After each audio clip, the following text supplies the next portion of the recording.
Nous souhaitons mettre en place un système de contrôle automatique de nos campagnes publicitaires à chaque trimestre de l'année, donc printemps, été, automne, hiver. Pour ce faire, nous allons devoir créer un ordre interne et nous allons dans Gestion comptable, Contrôle de gestion, Ordre interne, Données de base, Fonction spéciale, Ordre, et nous allons double-cliquer sur la KO01. Nous allons sélectionner notre type d'ordre avec la liste déroulante. Nous avons ici une multitude de choix de types d'ordre différents. Celui qui nous intéresse est un type d'ordre interne marketing. Nous double-cliquons et nous appuyons sur la touche Entrée. Le périmètre analytique reste comme d'habitude 2200. Entrée. Nous allons nommer notre campagne publicitaire. Donc marketing campaign, Spring et 2007.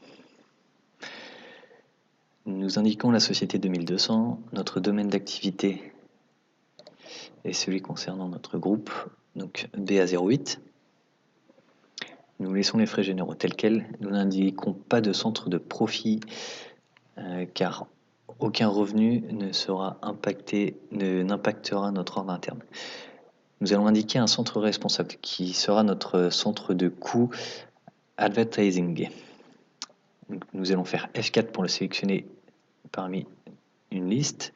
Donc, on va commencer à lui indiquer l'écriture. Donc G08, ça sera distribution, mais je ne me rappelle plus exactement la syntaxe. Donc on met étoile pour qu'après le D, tous les caractères possibles puissent être intégrés à notre recherche. Nous appuyons sur Entrée.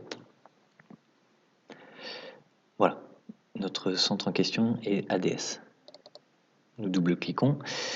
Nous allons maintenant indiquer un utilisateur responsable. Ce sera notre groupe, donc SICG 008. Nous validons et nous passons au deuxième onglet. Ici, veuillez à bien vérifier que vous êtes en lance, le diminutif de lancer. Il se peut que vous soyez comme ça, en ouvert. Cela signifie que votre ordre interne est ouvert, mais il n'est pas actif. Pour l'activer, appuyez sur Lancer. Ici, nous aurions pu cocher ordre intégré au pré-budget, mais cela aurait signifié que nous aurions impacté notre budget de notre centre de coût G0810A que nous avons indiqué tout à l'heure. Or, ce n'est pas ce que nous souhaitons. Nous allons passer maintenant aux règles d'imputation. Ici, dans CA, nous allons indiquer, j'ai appuyé sur la touche F4 pour avoir la liste déroulante. Nous allons indiquer quel centre de coût nous souhaitons impacter. Ici, le centre de coût que nous souhaitons impacter, c'est le même que tout à l'heure, c'est-à-dire G0810A. Nous le sélectionnons et ici, nous allons indiquer 100%. Que signifie cette ligne ? Elle signifie que lorsque nous saisirons des écritures en réel et que nous allons charger notre ordre interne, le centre de coût G0810A sera lui aussi impacté. Donc on aura une double imputation. Elle ne va pas s'ajouter, mais ce sera deux imputations, l'une séparée de l'autre. Nous pouvons maintenant valider notre ordre interne. Ne pas tenir compte de ce message uniquement informatif.